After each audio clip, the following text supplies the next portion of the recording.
जय हिंद, वंदे मातरम। प्यारे साथियों और सभी साथियों को मेरा प्यार भरा नमस्कार। साथियों, आप सभी का स्वागत करता हूं आज की इस क्लास में, इस वीडियो में। और आज हम बात करने वाले हैं आरपीएससी फर्स्ट ग्रेड और आरपीएससी सेकंड ग्रेड के पदों में बढ़ोतरी के विषय में। और यह जानकर साथियों आपको बड़ा हर्ष होगा, बड़ी खुशी होगी कि हमारा जो आरपीएससी सेकंड ग्रेड और आरपीएससी फर्स्ट ग्रेड की जो वैकेंसी है उसमें पदों की बढ़ोतरी 100% हो सकती है साथियों। इसलिए अपन को निराश नहीं होना है, तैयारी कमजोर नहीं करनी है। 100% तैयारी साथियों। यदि आप 100% दे रहे हो सेकंड ग्रेड फर्स्ट ग्रेड को, तो और आज से लगभग 200% दे साथियों, क्योंकि निश्चित रूप से इसमें पदों की बढ़ोतरी होगी। और ये मैं क्यों कह रहा हूं साथियों, अभी इसके बारे में भी आपको मैं सबूत सहित बताऊंगा कि ये मैं क्यों कह रहा हूं। देखिएगा साथियों, हाँ हम बात करते हैं कि ये देखिए यहां अभी थोड़ी देर पहले का साथियों ये ट्वीट है उपेन यादव। देखिएगा क्या कहा साथियों, इनको ध्यान से देखिएगा कि राज्य सरकार, हाँ साथियों हम बात करते हैं, ये लिखा हुआ है राज्य सरकार द्वारा शिक्षा विभाग की स्कूल व्याख्याता और वरिष्ठ अध्यापक भर्ती में नए और पदों की स्वीकृति हेतु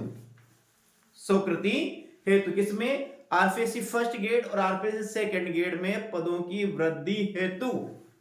इसके पहले साथियों एक और मैं आपसे बहुत महत्वपूर्ण सूचना देना चाहता हूं कि जो इस चैनल पर आज आप ये जो वीडियो देख रहे हैं, इसमें आरपीएससी फर्स्ट ग्रेड और आरपीएससी सेकंड ग्रेड का संपूर्ण कोर्स बिल्कुल निःशुल्क पढ़ाया जा रहा है। अभी साथियों हिंदी साहित्य के इतिहास में आधुनिक काल चल रहा है। आधुनिक काल में छायावाद यानी आधुनिक काल का तृतीय कालखंड जिसे हम छायावाद के नाम जानते हैं, जिसे जागरण सुधार काल छायावाद के नाम से जानते हैं। तो वो जो छायावाद है साथियों 1918 से 1936 का जो समय है वह अपन पढ़ रहे हैं। छायावाद बिल्कुल अपन ने पढ़ लिया है। उसमें जो चार छायावाद के जो चार स्तंभ है जिसे क्या छायावाद के चतुष्टय भी कहा जाता है, पंत प्रसाद निराला और महादेवी वर्मा साथियों। ये हम पढ़ने वाले आज जो पढ़ेंगे वो जयशंकर प्रसाद पढ़ेंगे साथियों। बिल्कुल आपको मैंने काव्य शास्त्र निःशुल्क पढ़ाया, फिर काव्य शास्त्र पढ़ाऊंगा, हिंदी साहित्य का इतिहास भी हम पढ़ रहे हैं। शिक्षण विद्या पढ़ेंगे साथियों, एमए और बीए लेवल का सिलेबस भी बिल्कुल पढ़ेंगे, और साथ ही साथ हिंदी व्याकरण भी बिल्कुल निःशुल्क पढ़ेंगे। तो हम बात करते हैं साथियों, आगे देखिएगा। तथा नई बेसिक कंप्यूटर अनुदेशक तृतीय श्रेणी शिक्षक भर्ती के पदों की वित्तीय स्वीकृति हेतु शिक्षा विभाग से फाइल वित्त विभाग में भेज दी गई है। यानी कि वे साथियों तृतीय श्रेणी यानी कि आप मान लीजिएगा इसमें जिसे हम कहते हैं रीट, क्या कहते हैं, रीट लेवल फर्स्ट और रीट लेवल सेकंड, इनके पदों के लिए भी वित्त विभाग को फाइल भेज दी गई है। माननीय मुख्यमंत्री श्री भजन लाल जी बीजेपी युवाओं को ज्यादा से ज्यादा नौकरी देने हेतु संवेदनशील है। तो मेरे साथियों ये आपके लिए बहुत ही बड़ी खुशखबरी है। आगे और भी बात करेंगे, आगे और भी है इसमें। तो हम बात करें किसके, आरपीएससी फर्स्ट ग्रेड और आरपीएससी सेकंड ग्रेड और रीट भर्ती, इन तीनों में क्या है नया। देखिए एक बार, पदों की वित्तीय स्वीकृति हेतु शिक्षा विभाग से फाइल वित्त विभाग में भेज दी गई है साथियों। देखिए यानी कि निश्चित 100% साथियों पद बढ़ेंगे इसमें। इसलिए किसी भी हालत में अपन को जो तैयारी कर रहे हैं, आप जो तैयारी कर रहे हैं उस तैयारी में जैसे आचार्य रामचंद्र शुक्ल का निबंध है उत्साह, उसी उत्साह के साथ अपन को और ज्यादा तैयारी करनी है, ताकि एग्जाम में निश्चित रूप से 100% हमें सफलता प्राप्त हो सके। और साथियों कहा जाता है कि बिना रोए हुए भी, यानी कि मां भी अपने बच्चों को बिना रोए दूध नहीं पिलाती है, और जो जंगल का राजा होता है शेर, उसे भी बिना प्रयास के वे भी भोजन नहीं प्राप्त कर सकता है। तो बिना मेहनत से हम किसी भी प्रकार से जॉब को प्राप्त नहीं कर सकते। इसलिए कड़ी से कड़ी मेहनत करिएगा साथियों, ताकि हम निश्चित रूप से सफलता प्राप्त कर सके। और यदि आप हिंदी साहित्य के विद्यार्थी साथियों, तो मैं आपको पूर्ण विश्वास दिलाता हूं कि यदि आप मेरे चैनल पर नियमित बने रहे तो मैं आपको ऐसा मेटर उपलब्ध कराऊंगा, एग्जाम में कोई भी प्रश्न आपके बाहर नहीं जाएगा साथियों। तो हम शुरू करते हैं आज क्लास को। और आज की क्लास में जो हम पढ़ने वाले हैं मेरे साथियों, वो पढ़ने वाले क्या, जयशंकर प्रसाद। ध्यान से देखिएगा, जयशंकर प्रसाद अपन पढ़ने वाले हैं। ये अपन पढ़ रहे हैं साथियों छायावाद। क्या पढ़ रहे हैं? छायावाद। छायावाद में जो पहला अपना जो कवि की बात है, जयशंकर प्रसाद आते हैं, जिन्हें हम छायावाद का क्या प्रवर्तक मानते हैं साथियों, यानी छायावाद के जो प्रवर्तक है वो जयशंकर प्रसाद ही छायावाद के क्या है, प्रवर्तक है मेरे साथियों। तो देखिए हम बात करते हैं इनके जन्म की बात करते हैं साथियों। जन्म इनका हुआ सन 1889 में इनका जन्म होता है, काशी में होता है इनका जन्म। काशी को वाराणसी भी कहा जाता है, काशी को बनारस भी कहा जाता है, यानी ये तीनों एक ही शहर के नाम है। तो इनका जन्म है। इनकी मृत्यु की बात करते हैं साथियों 1937 में इनका क्या हो जाता है, निधन हो जाता है। क्या हो जाता है? 1937 में इनका निधन हो जाता है। पिता का नाम साथियों बाबू देवी प्रसाद है, माता का नाम मुन्नी देवी है, और इनका बचपन का नाम याद रखना साथियों, इनका बचपन का नाम है झारखंडी। ये वेरी इंपॉर्टेंट है कि जयशंकर प्रसाद के बचपन का नाम क्या है साथियों। जयशंकर हम क्या मानते हैं, हम क्या साहित्य में इन्हें छायावाद का क्या मानते हैं साथियों, प्रवर्तक माना जाता है। किसको? जयशंकर प्रसाद। छायावाद का समय है 1918 से लेकर 1936 का जो समय है उसे छायावाद के नाम से भी जाना जाता है साथियों। आगे हम बात करते हैं अमीयास। ये यहां से बचपन का नाम है झारखंडी है। प्रसाद जी ने काशी से हिंदू मासिक पत्रिका का संपादन किया। ध्यान रखना ये भी अपने लिए बहुत महत्वपूर्ण है, हिंदू मासिक पत्रिका और सरस्वती मासिक पत्रिका। तो ध्यान रखना प्रसाद जी ने किस पत्रिका का संपादन किया, तो प्रसाद जी ने हिंदू मासिक पत्रिका का हिंदू पत्रिका का संपादन किया। और हिंदू है साथियों ये मासिक पत्रिका थी। तो आपको डायरेक्ट ऐसे याद करना है, हिंदू मासिक पत्रिका, ऐसे आपको इसको याद रखना है। तो हिंदू भी याद हो जाएगा। और ये कौन सी थी? साप्ताहिक थी, त्रैमासिक थी, छमासिक थी, या कैसी थी साथियों, या दैनिक पत्रिका थी? तो याद रखना ये मासिक पत्रिका थी, यानी कि महीने में एक बार निकलती थी। आगे हम बात करते हैं साहित्य जगत में यही से इन्हें प्रसिद्धि मिली। कहां से? हिंदू मासिक पत्रिका से। और ये कहां से निकलती थी साथियों? काशी, यानी कि काशी को क्या कहते हैं? वाराणसी भी काशी को कहा जाता है, और बनारस भी किसको जाता है? बनारस भी काशी को कहा जाता है। तो ये अपन को ध्यान में रखना है। कामायनी प्रसाद जी का श्रेष्ठतम काव्य है। ध्यान रखना कामायनी प्रसाद जी का क्या है? श्रेष्ठतम काव्य है, जिसकी तुलना संसार के श्रेष्ठ काव्यों में की जाती है। ध्यान रखना साथियों, कामायनी जयशंकर प्रसाद जी की बहुत ही महत्वपूर्ण कृति है साथियों, बहुत ही महत्वपूर्ण कृति है, जिसकी तुलना संसार के श्रेष्ठ काव्यों में की जाती है। और ये सेकंड ग्रेड में साथियों कामायनी का शायद चिंता सर्ग ऐसा है, मेरे समय कामायनी का आनंद सर्ग था साथियों, जब मैंने आरपीएससी सेकंड ग्रेड का एग्जाम दिया था। तो इसके विषय में शायद किसी कवि, किसी साहित्य इतिहासकार ने कहा, यदि ये पृथ्वी भी समाप्त हो जाती है और कहीं से यदि जयशंकर प्रसाद के में कृति प्राप्त होती है, तो मान लीजिएगा वो जो युग था बहुत ही समृद्ध युग था साहित्यिक दृष्टि से। ऐसे इनकी कामायनी के विषय में कहा जाता है मेरे साथियों। प्रसाद जी की भाषा संस्कृत निष्ठ हिंदी भाषा थी, ये भी ध्यान रखना। कैसी थी? यानी भाषा हिंदी तो थी, लेकिन उन्होंने संस्कृत शब्दों का अधिक प्रयोग किया। छायावाद के प्रवर्तक माने जाते हैं, और छायावाद के सुमेरु भी माना जाता है। तो एग्जाम यदि छायावाद का प्रवर्तक आता है, आप फर्स्ट ग्रेड सेकंड ग्रेड तैयारी कर रहे हो, तो निश्चित रूप से आपको पता होगा साथियों कि छायावाद का प्रवर्तक कौन है। तो जयशंकर प्रसाद को छायावाद का प्रवर्तक माना जाता है। और पर मुझे ये कमेंट के माध्यम से आप बताइए, यदि आप हिंदी की तैयारी कर रहे हैं, तो जयशंकर प्रसाद को छायावाद का प्रवर्तक किसने माना है?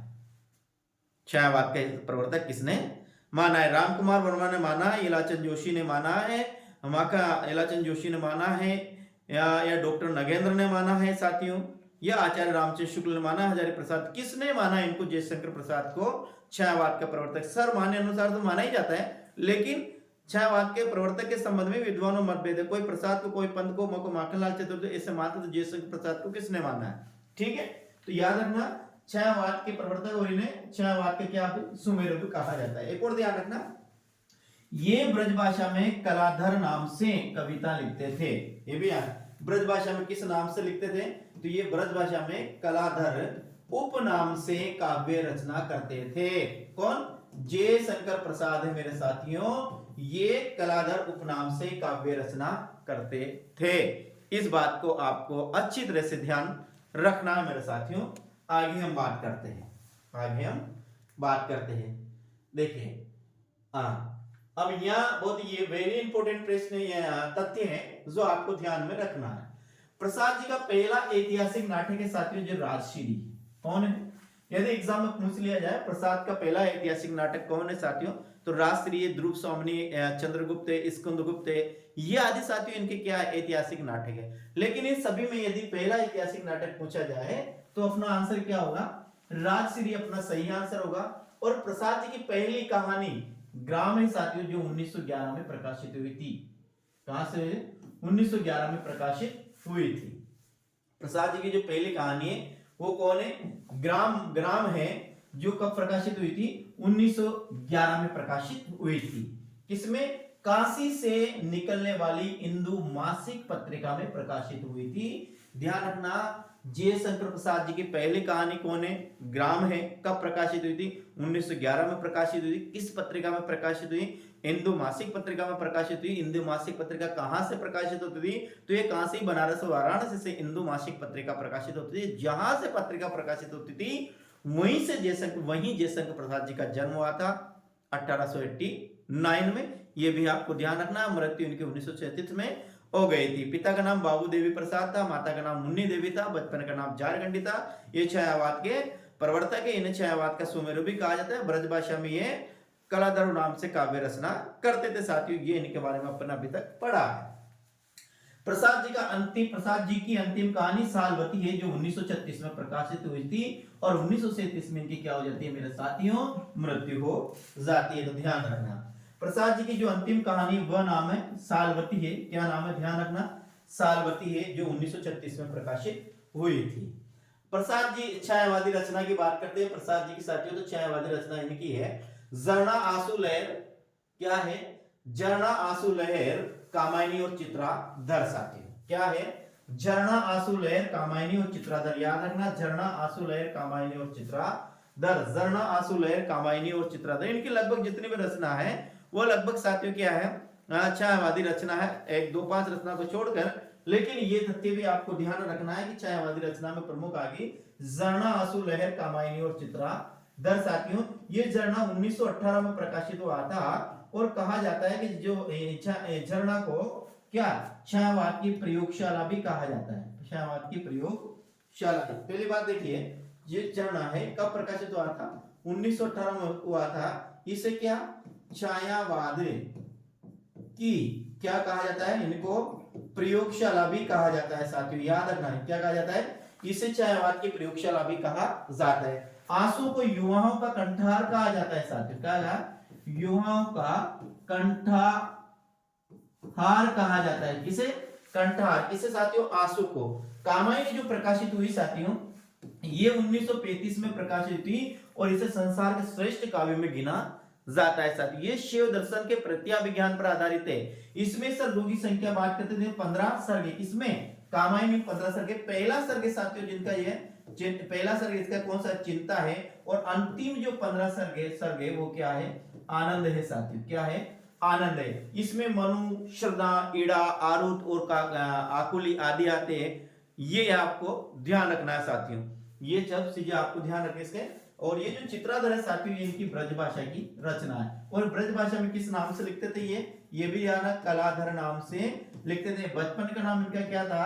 झारखंडी साथियों इनके बचपन का नाम था मेरे साथियों। ये भी आपको ध्यान में रखना है। आगे हम बात करते हैं मुक्तक काव्य। चित्राधार जो ब्रजभाषा में इनका जो मुक्तक काव्य है वो क्या है? चित्राधार है, वो ब्रजभाषा में। और कानन कुसुम खड़ी बोली हिंदी का प्रथम काव्य संग्रह किनका? प्रसाद जी का। खड़ी बोली हिंदी का प्रथम काव्य है। किसका? ध्यान रखना, प्रसाद जी का। और झरना और लहर ये इनके मुक्तक काव्य संग्रह। ये ध्यान रखना कौन? चित्राधार, कानन कुसुम, झरना और लहर है, ये इनके मुक्तक काव्य है। ये भी आपको ध्यान में रखना है। कानून कुसुम है ये प्रसाद जी के खड़ी बोली हिंदी का प्रथम काव्य संग्रह है साथियों। ये भी आपको ध्यान में रखना है। आगे हम बात करते हैं, अपने पास आता है प्रबंध काव्य। प्रबंध काव्यों की हम बात करते हैं तो इनके लगभग 10 प्रबंध काव्य। कितने? 10 प्रबंध काव्य। प्रेमराज्य, वन मिलन, अयोध्या का उद्धार, शोकोच्छ्वास, उर्वशी, बब्रुवाहन, प्रेमपति, महाराणा का महत्व, आंसू और कामायनी साथियों। ये इनके क्या है? प्रबंध काव्य है। प्रबंध काव्य का मतलब है जिसमें संपूर्ण रचना सिलसिलेवार चलती रहती साथियों, उसे प्रबंध काव्य सर्ग में बटी होती है, वह प्रबंध काव्य कहलाता है। तो देखिएगा, प्रेम राज्य वन मिलन अयोध्या का उद्धार, प्रेम राज्य वन मिलन अयोध्या का उद्धार, शोकोच्छ्वास उर्वशी बब्रुवाहन प्रेम पथी महाराणा का महत्व आंसू और कामायनी।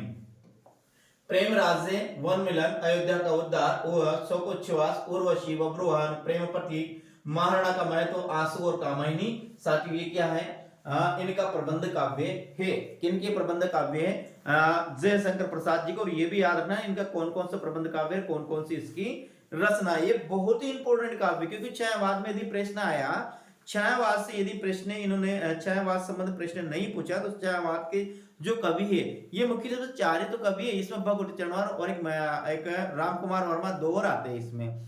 तो ये जो प्रश्न पूछता है यदि यहाँ से एग्जामिनर कोई भी, तो वो फिर इन कवियों में से प्रश्न पूछता है। और सबसे महत्वपूर्ण गुण अपने यही अपने महत्वपूर्ण है, क्योंकि जो छायावाद के प्रवर्तक है वो कौन है, जयशंकर प्रसाद ही है। तो आपको ध्यान रखना है, प्रेम राज्य वन मिलन अयोध्या का उद्धार, शोकोच्छ्वास उर्वशी बब्रुवाहन प्रेम प्रतीक महाराणा का महत्व आंसू और कामायनी, ये इनकी कौन सी साथियों अपन ने पढ़ी, ये प्रबंध काव्य है। आगे हम बात करते हैं इनके नाटक आते हैं। ये नाटक इनको अच्छी तरह से याद रखना, इनके लगभग साथियों 13 नाटक आते हैं। कितना आते हैं, 13 नाटक आते हैं। पहले हम नाटक की बात करते हैं, इनका उर्वशी नाटक आता है साथियों, जो 1909 में प्रकाशित हुआ। कब हुआ, 1909 में प्रकाशित हुआ। ये एक चंपू काव्य है। चंपू काव्य किसे कहा जाता है, गद्य और पद्य मिश्रित जो, गद्य और पद्य मिश्रित जो रचना होती है साथियों, उसे चंपू काव्य कहा जाता है। मेरे साथियों ध्यान रखना, जैसे आदिकाल में पढ़ते हैं, आदिकाल में पढ़ते हैं हम राहुल बेल, जो किसकी है, रोड़ा कवि की रचना है राहुल बेल, वह एक शिलांकित करती है। उसमें नायक राहुल का वर्णन है, और किसका वर्णन, नखशिक वर्णन है। ये हिंदी की पहली कृति है जिसमें नखशिक वर्णन मिलता है। इसमें हिंदी की 7 बोलियों का वर्णन मिलता है। राहुल बेल करते हैं राजकुल का विलास। जो ये विशेषता किसके विषय में पढ़ी अपन ने, ये पढ़िए राहुल बेल के विषय में। इसका कवि रोड़ा है, हिंदी की 7 बोलियों का वर्णन है, एक चंपू काव्य, एक शिलांकित कृति, इसमें नायिका राहुल के नखशिक वर्णन है। हिंदी में नखशिक वर्णन की पहले कृति है। राहुल बेल कर होता है राजकुल का विलास। ये सब इसकी विशेषता है। तो याद रखना, ये उर्वशी ये भी क्या है, चंपू काव्य। सज्जन जो 1910 में प्रकाशित हुई, कल्याणी परिणय 1912, प्रायश्चित 1914, राजश्री 1915, विशाख 1921, अजातशत्रु 1922, जन्मेजय का नाग 1926, कामना 1927, स्कंदगुप्त 1928 और एक गुंट साथियों 1930, चंद्रगुप्त साथियों 1931, ध्रुव स्वामिनी 1933 और अग्निमित्र इनका अपूर्ण नाटक है साथियों, जो शायद अभी अभी चंद वर्षों में साथियों ये प्रकाशित हुआ। साथियों कौन, ये जो अपना बात कर रहे हैं कौन का,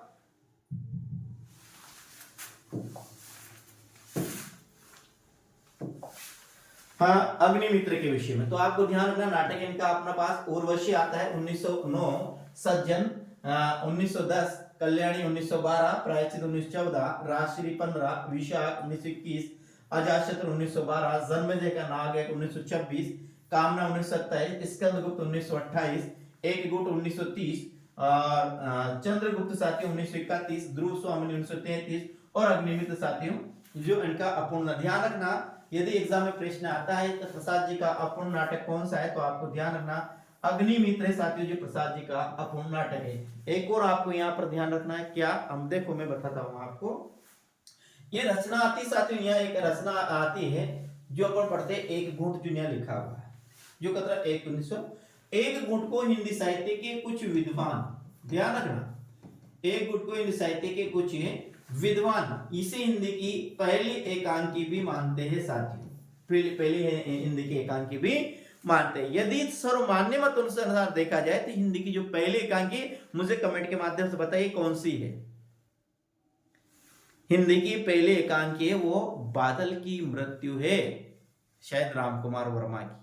क्या है, बादल की मृत्यु। लेकिन कुछ विद्वान है, जयशंकर प्रसाद एक घूंट को भी हिंदी की पहली एकांकी, एकांकी किसे कहते हैं, जिसमें जीवन के एक अंक का वर्णन हो, जिसमें अधिक वर्ण हो तो अंक हो तो नाटक, और ये एकांकी एक अंक हो उसे एकांकी कहा जाता है।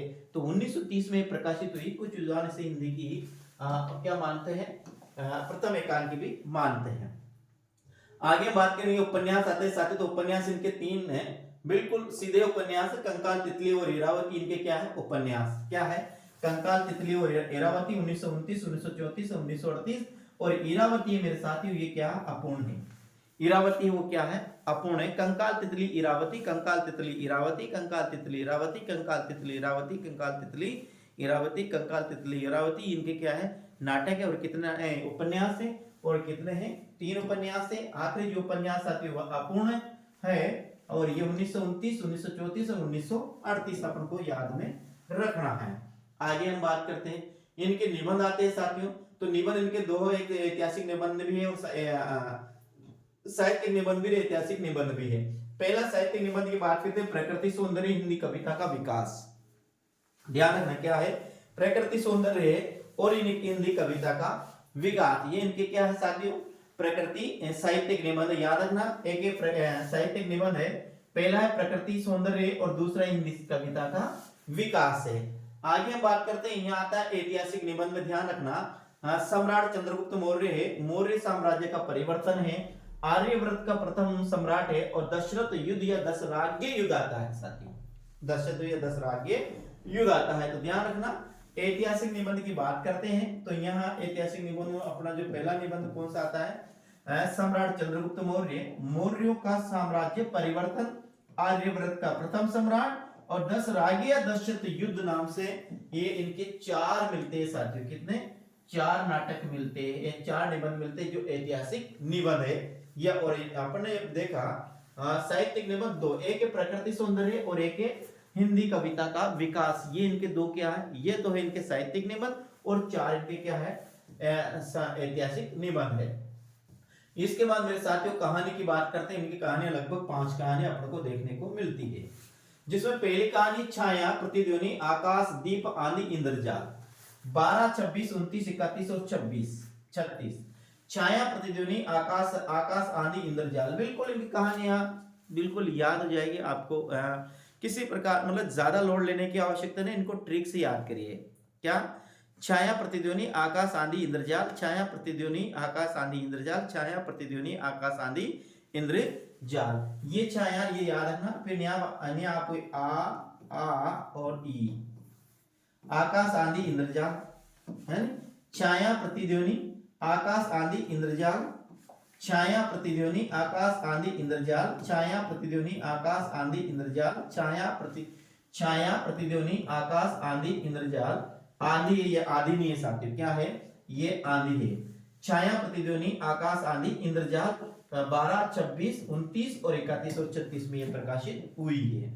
आगे हम बात करते हैं अन्य कहानियों, बात करते हैं इनकी अन्य महत्वपूर्ण कहानियां हैं। पुरस्कार है, मधुआ है, ममता है, चूड़ीवाला है, गुंडा है, देवदासी है, देवव्रत है, बेड़ी है, गीसू है, छोटा जादूगर है, और व्रत भंग है। ये इनकी अन्य कहानियों की हम बात करें, सब बहुत बड़ी कहानी है। पुरस्कार बहुत अच्छी कहानी साथियों। पुरस्कार, शायद ये पुरस्कार जो कहानी है आपके शायद फर्स्ट या सेकंड ग्रेड में है, लेकिन ये बहुत बेहतरीन कहानी है साथियों। पुरस्कार जो कहानी है, मधुआ भी है, ममता, चूड़ीवाला, गुंडा, देवदासी है, देवव्रत है, बेड़ी, गीसू, छोटा जादूगर भी बहुत छोटा जादूगर कहानी, अपने दिल को छूने वाली कहानी है। इसमें एक ऐसे छोटे बालक की कथा का वर्णन किया गया साथियों, जिसके माता पिता इस दुनिया को छोड़कर चले जाते हैं। किस प्रकार से साथियों वो तमाशा दिखाकर किसी के पर पेट का पालन करता है। इतनी मार्मिक कहानी है। यदि इस कहानी को अपन साथियों पूरी तन से मन से पढ़ने लगे तो अब ऐसा महसूस होने लगता है कि शायद हम इस कहानी का कहीं ना कहीं ये मतलब इस पात्र को छोटे जादूगर जो नाम, इसको इतनी परेशानी क्यों आई, यानी हम ये रुलाने के लिए साथियों हम बहुत गहरा सदमा पहुंचाती है कहानी। किसकी, ये जो छोटे जादूगर कहानी है। तो हम इसकी बात करते हैं।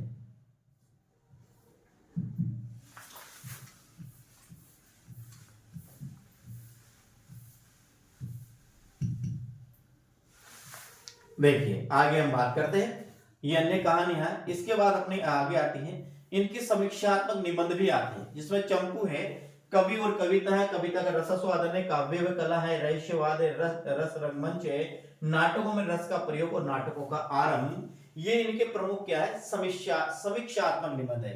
क्या है, ध्यान रखना, चंपू कविता और कवि और कविता, कविता का रसास्वादन, काव्य व कला, रहस्यवाद, रस रंगमंच, नाटकों में रस का प्रयोग और नाटकों का आरंभ। पुनः देखिए, यह चंपू है, कवि और कविता है, कविता का रसास्वादन है, काव्य व कला है, रहस्यवाद है, रंगमंच है, नाटकों में रस का प्रयोग है और नाटकों का आरंभ है। ये इनके प्रमुख क्या है? समीक्षात्मक निबंध। किसकी बात कर रहे हैं? जयशंकर प्रसाद जी के नाटकों समीक्षात्मक निबंध। अब देखिए कुछ महत्वपूर्ण तथ्य हैं जो आपके एग्जाम में सेम हूबहू एग्जाम में आते हैं साथियों। उन तथ्यों के बारे में हम जानकारी प्राप्त करते हैं साथियों। उम्मीद करता हूं मेरे साथियों का आपको ये बेहतरीन क्लास लगी होगी। और यदि मेरे साथियों चैनल पर पहली बार हो तो चैनल को जरूर सब्सक्राइब करते जाइएगा। कमेंट के माध्यम से बताया जाएगा आपको क्लास कैसी लगी है। तो हम शुरू करते हैं आगे। फिर साथियों, प्रसाद जी मूलतः प्रेम और सौंदर्य के कवि है। क्या है? प्रसाद जी मूलतः प्रेम और सौंदर्य के कवि है। उर्वशी प्रसाद जी का चंपू काव्य है। क्या है? चंपू काव्य के बारे में अपने बात कर ही ली। तो उर्वशी प्रसाद जी का चंपू काव्य। शुक्ल जी ने प्रसाद जी को मधुचर्या का कवि कहा, यह भी ध्यान रखना। शुक्ल जी ने प्रसाद जी को किसका कवि कहा? तो शुक्ल जी ने प्रसाद जी को मधुचर्या का कवि कहा है। यह उपाधि दी किसने? आचार्य रामचंद्र शुक्ल ने। किने?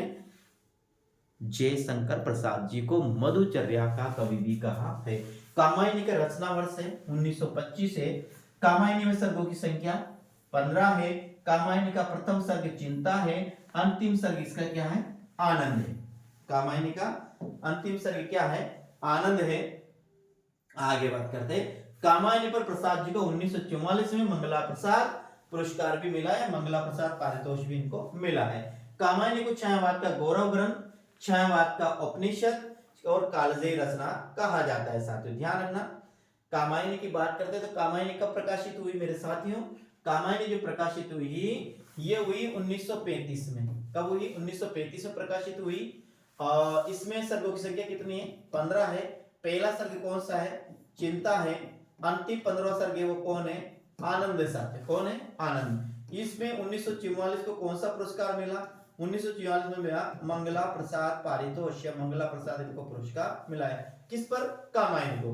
कामायनी को क्या क्या कहा जाता है? इसे तो छायावाद का गौरव ग्रंथ कहा जाता है, छायावाद का इन्हें उपनिषद कहा जाता है, ये कालजयी रचना मानी जाती है। किसकी?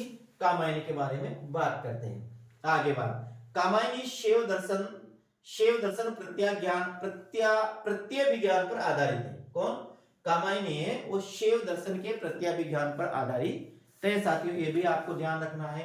कामायनी में सर्गों का जो नामकरण किया गया मानव मनोभावों के आधार पर किया, या मानव के अपने मन के जो भाव है उनके आधार पर साथियों एक कामायनी के सर्गों का नामकरण किया गया है। ध्यान रखना, कामायनी में कितने? 15 सर्ग। 15 ही सर्गों का जो नामकरण किया गया मनुष्य के जो मनोभाव है, जो हृदय के उद्गार है, उनके आधार पर इनका नामकरण किया गया है। कामायनी प्रतीकात्मक महाकाव्य है, रूपक महाकाव्य है, समासोक्ति महाकाव्य है। ये भी ध्यान रखना, कामायनी को प्रतीकात्मक महाकाव्य भी कहा जाता है, कामायनी को रूपक महाकाव्य भी कहा जाता है, कामायनी को समासोक्ति महाकाव्य भी कहा जाता है। ये भी मेरे साथियों आपको ध्यान में रखना है। आगे हम बात करते हैं, कामायनी में है मन है जो मनु का प्रतीक है। मनु को मन का प्रतीक बताया गया है। देखो आगे मैंने गलत रख दिया, इसको ऐसे ध्यान में रखना है। आगे यहाँ आपको करना है मनु और न्याय करना है आपको मन। यहाँ मनु करना है, न्याय करना है। यानी मनु है वो मन के प्रतीक है, श्रद्धा है वो हृदय का प्रतीक है, ईड़ा है वो बुद्धि का प्रतीक है। ये अपन को ध्यान रखना है। मनु है वो मन का प्रतीक है। यदि साथियों ऐसी क्लासों में यदि मेरे से कोई गलती भी हो जाती है तो आप मुझे कमेंट के माध्यम से जरूर बताइए, क्योंकि गलती होना मानव क्या स्वाभाविक है। गलती मानव से ही होती है साथियों। कहीं ना कहीं यदि पॉइंट में आपको कहीं गलती मिलती है तो मुझे कमेंट के माध्यम से जरूर बताइएगा, या मुझे कॉल करके या व्हाट्सएप पर भी मेरे से बता सकते हैं। हो सकता है ये गलती मेरे से हो ही सकती है और आप गलत पढ़ ले। यदि ऐसा कोई आपको मिलता है तो आप मेरे को जरूर बताइएगा, ठीक है। देखिए मनु है वो मन का प्रतीक है, श्रद्धा है वो हृदय का प्रतीक है, ईड़ा है साथियों वो बुद्धि का प्रतीक है, किरात और आकुली आसुरी शक्तियों के प्रतीक है। ये याद रखना, एग्जाम में आ सकता है। मनु है वो किसका प्रतीक है? मन का प्रतीक है। ईड़ा किसकी प्रतीक है? हृदय के प्रतीक है। श्रद्धा किसकी प्रतीक है? हृदय की है। ईड़ा है साथियों बुद्धि की प्रतीक है। किरात और आकुली है ये आसुरी शक्तियों के प्रतीक है। कामायनी कवि की श्रेष्ठतम रचना मानी जाती है, ये अपन ने अभी देखा है। आगे हम बात करते हैं कामायनी पर चर्चित रचनाओं पुस्तकें। कामायनी पर कौन कौन सी पुस्तकें लिखी गई?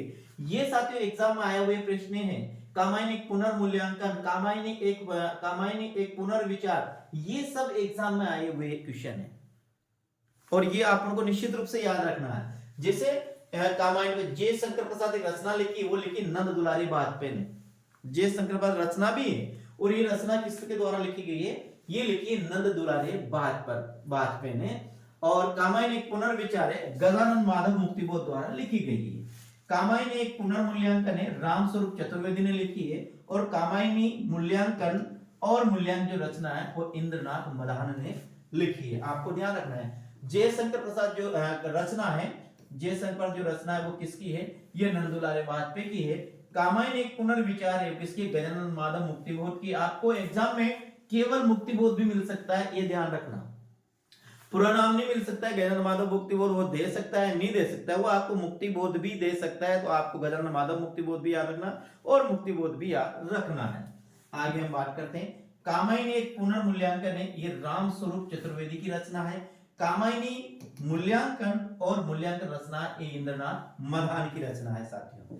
आगे हम बात करते हैं, आगे अपने पास आती है छाया। झरना को छायावाद की प्रयोगशाला कहा जाता है। झरना का जो प्रकाशन वर्ष है वो कौन सा है? आपको पता है वो है 1918 में यह प्रकाशित हुआ। नई से छायावाद का आरंभ माना जाता है। कब? 1918 से झरना के प्रकाशन से। आगे हम बात, प्रसाद को हिंदी नाट्य सम्राट कहा जाता है तथा प्रसाद युग को हिंदी नाटकों का स्वर्ण युग कहा जाता है। ये दोनों चीजें रखना। हिंदी नाट्य सम्राट किसे कहा जाता है? तो प्रसाद जी को हिंदी नाट्य सम्राट कहा जाता है। और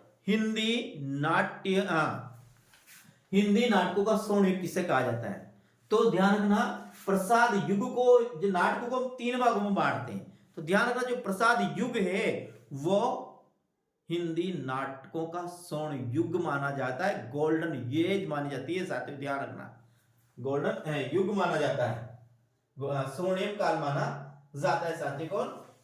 प्रसाद युग को हिंदी नाटकों का स्वर्ण युग कहा जाता है। प्रसाद कृत करुणाली हिंदी का प्रथम गीति नाट्य माना जाता है। याद रखना हिंदी का प्रथम गीति नाट्य किसे माना जाता है? तो प्रसाद कृत जो करुणालय है इसे हिंदी का प्रथम गीति नाटक माना जाता है साथियों। ये आपको ध्यान रखना है। क्या? प्रसाद कृत करुणालय हिंदी का पहला गीति नाट्य माना जाता है। ध्रुव स्वामिनी हिंदी का प्रथम नाटक है जिसमें विवाह विच्छेद की समस्या पर समाधान किया गया। ये भी याद रखना ध्रुव स्वामिनी जो इनके द्वारा जो लिखा गया है ना, उसको हिंदी का प्रथम नाटक माना जाता है जिसमें विवाह विच्छेद की समस्या पर, विवाह विच्छेद यानी कैसे होता है उसका समाधान यहाँ पर किया गया है। प्रसाद के नाटक के विषय में कहा जाता है। आगे ध्यान रखना ये बहुत ही अच्छी है। और यहाँ प्रसाद के नाटक के विषय में कहा जाता है कि क्या कहा जाता है कि वह कल्पना के पट पर बने वर्तमान का चित्र है। किसके? कल्पना, यानी वो कल्पना पट यानी कपड़ा होता है साथी, पट यानी कपड़ा होता है। तो वे कल्पना के पट पर बने हुए वर्तमान का चित्र प्रस्तुत करते हैं। यानी ये सब कल्पनाओं के माध्यम से लिखे गए हैं। वर्तमान की समस्याओं को देखते हुए कल्पना में इस प्रकार समस्या इनको सजा संवारा गया है, पिरोया गया है कि ये वर्तमान में जो समस्या वो हमारे सामने उपस्थित करते हैं और उनका हल ये प्रस्तुत करते, ऐसे उनके विषय में कहा जाता है। प्रसाद के नाटकों में कल्पना और इतिहास का मणि कांचन सहयोग पाया जाता है। किसके विषय में कहा जाता है? ये भी प्रसाद के नाटकों में, ये भी प्रसाद के नाटकों में। इनके नाटक अभिनेता की दृष्टि से खरे नहीं उतरते हैं। ये भी याद रखना, ये कई बार एग्जाम में पूछ लिया जाता है कि इनके नाटक है वो अभिनेता की दृष्टि से खरे नहीं उतरते। तो याद रखना प्रसाद जी के जो नाटक है वो अभिनेता की दृष्टि से खरे नहीं उतरते। अभिनेता का मतलब क्या होता है? यानी इनको रंगमंच पर इनका अभिनय नहीं किया जा सकता है प्रसाद जी के नाटकों का। जैसे नाटक कोई है जिसका अभिनय किया जा सकता है वह उसे नाटक कहते हैं, लेकिन प्रसाद जी के नाटक ऐसे हैं जिनका अभिनय नहीं किया जाता है, इसलिए इनके नाटक विषय में कहा जाता है कि अभिनेता की दृष्टि से खरे नहीं उतरते हैं। आगे प्रसाद युग, प्रसाद का प्रिय युग गुप्त काल रहा है। यानी इनने जो अधिकतर नाटक लिखे वे गुप्त काल पर है। और प्रसाद जी एक युग प्रवर्तक रचनाकार माने जाते हैं साथियों। तो ये आज हुआ अपना छायावाद का पहला कवि। अभी अपनी और भी है, छायावाद का जो पहला कवि है वो प्रसाद है। आंसू मुक्त काव्य है जिसे युवाओं का कंठहार भी कहा जाता है। आंसू है वो मुक्त काव्य है और जिसे इसे युवाओं का कंठहार भी कहा जाता है। किसको? आंसू को। ध्यान रखना, आंसू में प्रेम वेदना की झांकी प्रस्तुत की गई है। किसमें?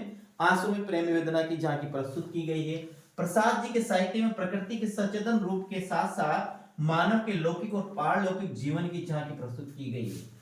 प्रसाद जी के साहित्य में प्रकृति के सचेतन रूप के साथ साथ मानव के लौकिक व पारलौकिक जीवन की झांकी प्रस्तुत की गई है मेरे साथियों। आगे हम बात करते हैं। प्रसाद जी का पहला ऐतिहासिक नाटक राजश्री है।